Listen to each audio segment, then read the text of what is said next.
से दोस्तों, मेरा नाम है सी अक्षय खंडेलवाल और आज हम बात करने वाले हैं वेदांत फैशंस लिमिटेड आईपीओ जो कि मान्यवर के नाम से काफ़ी फेमस है उसके बारे में। दोस्तों, ये आईपीओ आया था 4 फेब 2022 को और लास्ट हो रहा है कल के दिन जो कि 8 फेब 2022 को।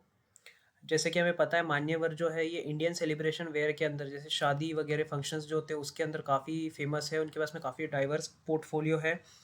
इनके ब्रांड्स के अंदर मान्यवर, मोहे, मेबाज, मंथन और वहाँ में ऐसे काफ़ी सारे ब्रांड्स आते हैं। मान्यवर ने एक्विजिशंस भी काफ़ी किए हुए हैं। 2018 में इन्होंने मेबाज ब्रांड का एक्विजिशन किया था।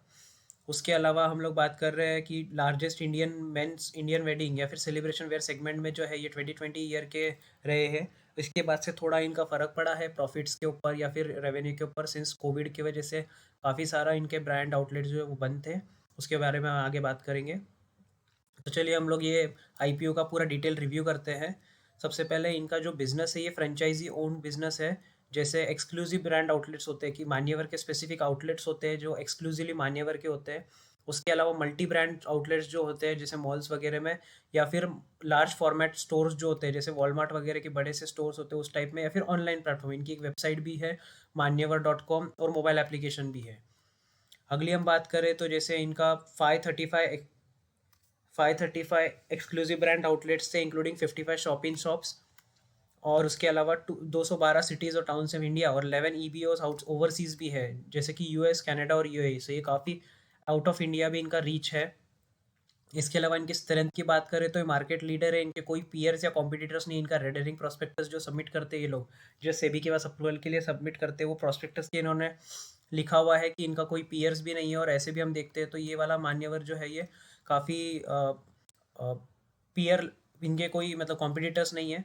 इसके अलावा हम बात करें तो large growing Indian wedding and celebration wear market, हमें पता है इंडिया में सबसे ज़्यादा खर्चा जो है लोग वेडिंग में ही करते हैं, तो उस हिसाब से लार्ज ग्रो होने वाली इंडस्ट्री है ये।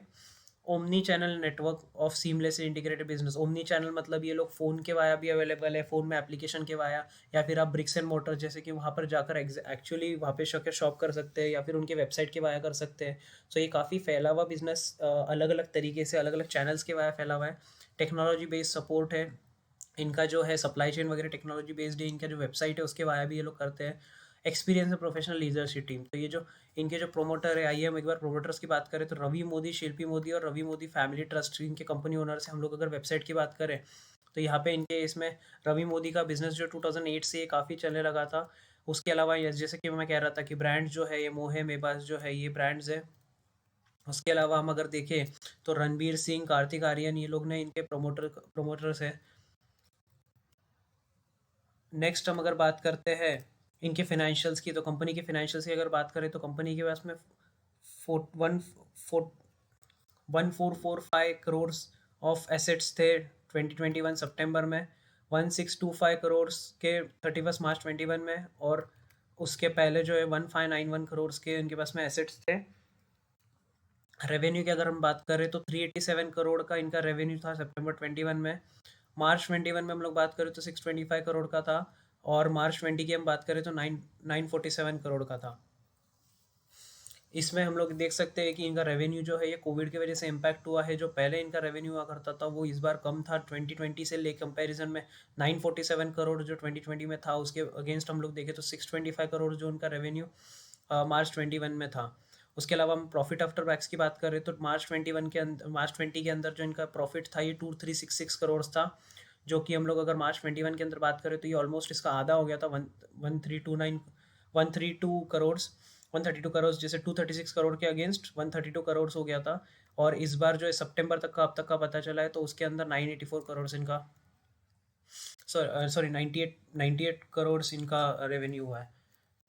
उसके बाद हम लोग अगर ऑब्जेक्ट्स ऑफ इशू की बात करते हैं तो मुझे ये पॉइंट थोड़ा कम जमा, जैसे कि नॉर्मली लोगों का जो होता है ऑब्जेक्ट्स ऑफ इशू जो होता है उसके अंदर ऑब्जेक्टिव्स में वो लोग लिखते हैं कि भाई उन लोग को या तो डेट्स पे ऑफ करना है, काफ़ी सारे डेट हो गए हैं, या फिर कुछ ग्रोथ करना है, जैसे एक फैक्ट्री तो उसको बढ़ा के 10 फैक्ट्री करनी है उनको, या फिर उनका कुछ पब्लिक प्रोफाइल ये करना है, या फिर कुछ अलग तरीके से डाइवर्सिफाई करना है, कुछ नया बिजनेस लाना है। इस तरीके से इनके ऑब्जेक्टिव्स होते हैं। बट इनका बिजनेस जो है इनके ऑब्जेक्टिव सिर्फ इतने ही दिख रहे हैं कि इनको लिस्टिंग गेन्स कर लेना है, और ये कम्प्लीटली ऑफर फॉर सेल है। ये इसके अंदर पूरा पूरा ऑफर फॉर सेल का मतलब है कि जो ओनर है वो सिर्फ पैसा उनका शेयर्स बेच के पैसा कमाना चाहते हैं, पूरा पूरा वो सेल आउट कर रहे हैं, ना कि वो लोग का।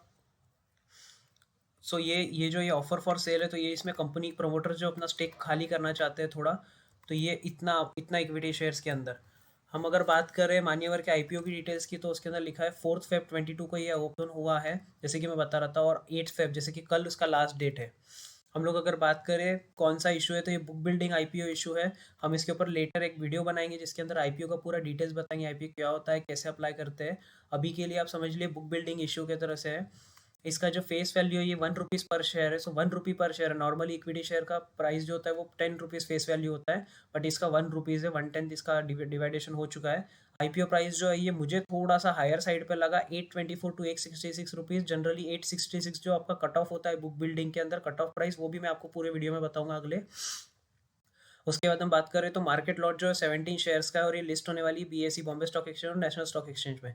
इनका आईपीओ का साइज जो वो 3149 करोड़ का आईपीओ साइज है, जिसमें Q I B, R I I और एन आई आई जो है, इसमें क्यू आई बी का 50% शेयर है, आर आई आई का जो रिटेल इन्वेस्टर्स है उनका 35% है, और N I I H N I का 15% है। ये जो Q I B, R I I, N I I है, ये मैं आपको समझाऊंगा अच्छे से, पूरा एक जो वीडियो बनाएंगे हम लोग आईपीओ के ऊपर, उसके ऊपर। बट अभी के लिए समझने के लिए ऐसा समझ लीजिए, क्यूआईबी जो है ये सबसे बड़े इन्वेस्टर्स होते हैं, म्यूचुअल फंड्स वगैरह। आरआईआई जो रिटेल जो होते हैं, जैसे कि हम लोग होते हैं, आप में, और हम लोग 2 लाख के नीचे जो इन्वेस्ट करते हैं वो लोग आरआईआई रिटेल कैटेगरी में आते हैं, और एनआईआई जो है ये 2 लाख से ऊपर अप्लाई कर सकते हैं, ये लोग एनआईआई में आएंगे। इसके अलावा हम लोग बात करते हैं अगर इसका अलॉटमेंट कब है, तो 11th को इसका अलॉटमेंट है। अगर आपको अलॉटमेंट सबको मिलता है, अलॉटमेंट मतलब आपको शेयर्स अगर मिलते हैं, अलॉट होते हैं, तो आपको 11th को ये पता चलेगा। 14th को आपके फंड्स जो रिलीज़ हो जाएंगे, रिलीज़ होना स्टार्ट हो जाएगा आपके अकाउंट में। शेयर जो है, जिसको जिसको शेयर्स मिले, 15th को आपको शेयर्स मिलेंगे, और 16 तारीख को लिस्टिंग है। अब हम बात करते हैं, जैसे कि मैं कह रहा था कि एक लॉट 17 इसका है, सो उसमें से 14,000 अगर आपको एक लॉट लगाना है, तो आपको 14,722 रुपीज़ देना पड़ेंगे। और हम लोग जैसे बता रहे थे ओ एफ एस, तो ऑफर फॉर सेल का मतलब यहाँ पे पहली होल्डिंग जो थी 92.4% थी, और बाद में जो है एक बार आईपीओ आने के बाद जो होल्डिंग हो जाएगी ये 84.9, तो अप्रोक्सीमेटली 7.5% का इन्होंने प्रोमोटर्स ने अपना स्टेक जो है वो सेल किया है। जनरली ओ एफ एस को अच्छा इंडिकेटर नहीं माना जाता मार्केट के अंदर। जनरली ओ एफ एस अगर कोई कंपनी कर रही है तो उसको थोड़ा सा नेगेटिव लेवल में लिया जाता है। अगर हम बात करते हैं मान्यवर के आईपीओ सब्सक्रिप्शन की डिटेल्स के बारे में, तो आज दूसरा दिन खत्म होने के बाद भी जो आप सब्सक्रिप्शन देख रहे हैं वो सिर्फ 0.21% है। मतलब अगर 100, फॉर एग्जांपल अगर हम लोग के पास में 100 यूनिट्स है देने के लिए, तो उसमें से सिर्फ 21 यूनिट ही अब तक बिक पाए हैं। तो ये अच्छा पॉजिटिव सिग्नेचर साइन नहीं है एज ऑफ सेकेंड डे का एंड। अभी वैसे हम लोग के पास कल का दिन भी है, तो कल का दिन भी पता चलेगा अभी किस हिसाब से है, तो ज़्यादा इंटरेस्ट अभी के लिए तो दिख नहीं रहा है इसके अंदर। अगर हम बात करें सिमिलर लाइंस पे जो मान्यवर आईपीओ है, सो सिमिलर लाइंस के ऊपर आप अगर बात करते हैं, तो बीच में एक आया था गो कलर्स का, गो फैशन का आईपीओ आया था। गो फैशन का आईपीओ जो था, उसका आईपीओ प्राइस जो था वो 690 रुपीज़ था। उसका ओपनिंग जो हुआ था वो 1300 रुपीज़ पे था, लेकिन आज की तारीख में जो है वो सस्टेन नहीं कर पाया प्राइस जो है वो, आज जो है 1054, मतलब जो लिस्टिंग प्राइस से उससे कम पे चल रहा है। सो इस टाइम पे तो काफ़ी बम्पर लिस्टिंग हुई थी। इस बार जो है इसको देखते हुए मुझे नहीं लगता कि ये इतना सस्टेन कर पाएगा, या थर्ड डे पे भी ये फुल अच्छा सब लिस्टिंग गेंस हो पाएगा। सो अगर हम बात करें कि आपको क्या करना चाहिए, तो लिस्टिंग गेंस के लिए रखना है, सो नहीं। मेरा पर्सनल ओपिनियन है, आप आपका एनालिसिस कर लीजिएगा, बट मेरा पर्सनल ओपिनियन है कि इसमें लिस्टिंग गेंस के लिए तो बहुत चांसेस कम है। हाँ, आपको अगर लॉन्ग टर्म के लिए है, तो कुछ लोगों का मानना है कि लॉन्ग टर्म के लिए आप रख सकते हो, बट ये थोड़ा रिस्की गेम हो जाएगा। सो आप आपका रिस्क एनालिसिस करके उस हिसाब से इन्वेस्ट कीजिए अगर आपको करना है तो। बट मेरा पर्सनल ओपिनियन है, मैं खुद नहीं, मैं अवॉइड करूंगा इस आईपीओ को। इसके अलावा हम लोग गो फैशंस का भी देख रहे हैं, जिस हिसाब से मैंने आपको एग्जांपल दिखाया, तो थोड़ा सा ये रिस्की आ जाता है। अगर आप हम बाकी के भी इसकी बात करेंगे, जो मान्यवर के आईपीओ रिव्यू रेटिंग्स की, तो जनरली आप देखोगे न्यूट्रल या फिर नॉट रेटेड या फिर अवॉइड है। इसमें बहुत ही कम लोगों ने अप्लाई बोला है। सो ये आपका था। इसमें लीड मैनेजर्स जो है ये एक्सिस बैंक ये सब है, और आप पढ़ सकते हैं ये सब चीज़ें। आपको एज ऑफ नाउ तो ये ध्यान रखना है कि आईपीओ जो है ये सिर्फ प्रॉफिट ही नहीं देता है, तो आपका रिस्क एनालिसिस बराबर से कीजिए। पॉसिबिलिटी है कि आपका लॉसेस भी हो सकता है, तो जो भी आप अप्लाई करेंगे सही से अप्लाई कीजिएगा। आई थिंक आपको वीडियो अच्छा लगा होगा। मुझे कमेंट्स में बताइए आपको कुछ अगर डाउट्स होंगे तो। बाकी till that time stay happy investing. Thank you.